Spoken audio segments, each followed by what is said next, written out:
পৃথিবীর কোন মানুষ বর্তমান যুগে সুদ থেকে বাঁচতে পারছে না। এমনকি বহু মুসলিম দেশ আছে, এরাও সেই সুদি সিস্টেমে এমন ভাবে ধরা পড়ে আছে, বাঁচার উপায় নাই।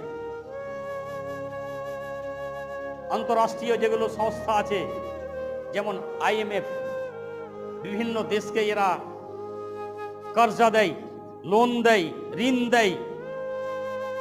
আপনাকে মনে হচ্ছে বাংলাদেশ মুসলিম দেশ, একবার ইমানদার মুসলমানরা চালাচ্ছে, পাকিস্তান মুসলিম দেশ, একদম তাকওয়া তাহারাতলা মুসলমানরা চালাচ্ছে।